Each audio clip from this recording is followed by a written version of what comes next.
Hai teman-teman, Assalamualaikum. Nama saya Sabina Febrian. Saya berasal dari Universitas Islam Negeri Sumatera Utara. Saya prodi Ilmu Hukum, Fakultas Syariah dan Hukum. Saya semester 3, NIM saya 0206211012. Nah, maksud dan tujuan saya membuat video ini adalah untuk memenuhi tugas UTS saya kepada Bapak Budi Abdullah MA selaku dosen mata kuliah Hukum Administrasi Negara. Nah, di sini saya akan membahas tentang kasus peristiwa hukum yang ada di Indonesia ini. Sebelum saya mengutip suatu kasus yang ada di Indonesia ini, alangkah baiknya kita mengetahui apa sih itu peristiwa hukum terlebih dahulu.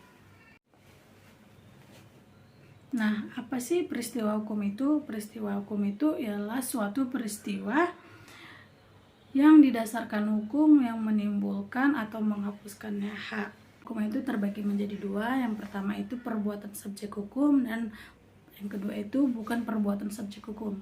Perbuatan subjek hukum itu adalah peristiwa hukum pada umumnya dilakukan oleh subjek hukum itu tersendiri. Yang kedua itu bukan subjek hukum, ialah peristiwa hukum yang tidak selamanya dilakukan oleh subjek hukum. Nah, teman-teman, di sini saya akan mengutip sedikit kasus di Indonesia, yaitu kasus perdagangan anak di Jambi. Tempo CO Jakarta, anggota Komisi Perlindungan Anak di Indonesia atau KPAI, Ai Marianti Soliha mengatakan pihaknya sudah menjangkau 15 korban tindak pidana perdagangan anak di Jambi. Kami melakukan langkah-langkah terukur. Pertama, terjangkaunya korban. Ada 15 korban yang telah terjangkau, kata Ai dalam konferensi pers Senin 24 Januari 2022. Ai mengatakan peristiwa hampir terjadi selama 20 tahun disinyalir setelah menelan korban hingga 30 orang dengan cara memesan sekaligus mengondisikan serta memanfaatkan anak-anak secara seksual. Menurut dia, ada pergeseran pola dalam kasus tersebut, yaitu bukan murni tindak pidana perdagangan orang untuk menetapkan keuntungan, tetapi pelaku melakukan kejahatan seksual terhadap anak. Modusnya memindahkan atau merekrut, membayar, menampung, dan memberikan iming-iming uang. Didatangkan dari kota Jambi dan sekitarnya. KPAI, kata Ai, telah mendorong agar pemerintah provinsi melakukan penanganan segera mungkin. KPAI juga mendorong proses hukum yang optimal terhadap pelaku karena TPO dan kejahatan seks terhadap anak di bawah umur berlangsung secara bersamaan melanggar Undang-Undang Nomor 35 Tahun 2014 tentang Perlindungan Anak terkait dengan persetubuhan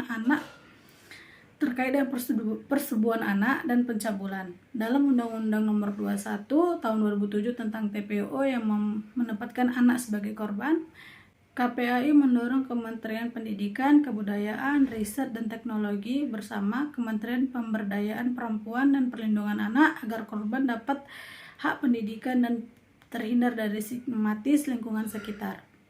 Polisi telah menangkap dan menetapkan Sudin alias Koko sebagai tersangka kasus perdagangan anak. Pria ini berusia 25 tahun diduga menjadi aktor utama yang memerintahkan kaki dan tangannya mendatangkan anak-anak perempuan dari sejumlah daerah ke Jakarta. Berdasarkan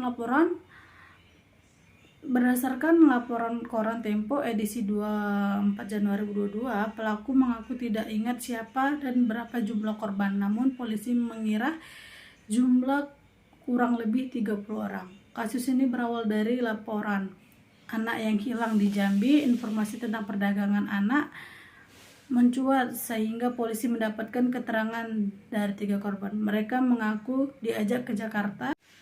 Selanjutnya, pihak juga meminta polisi untuk membongkar seluruh jaringan prostitusi anak-anak tersebut. Nah, apa saja sih solusi atau pencegahan untuk mencegah tindak pidana perdagangan seseorang atau tindak pidana perdagangan anak?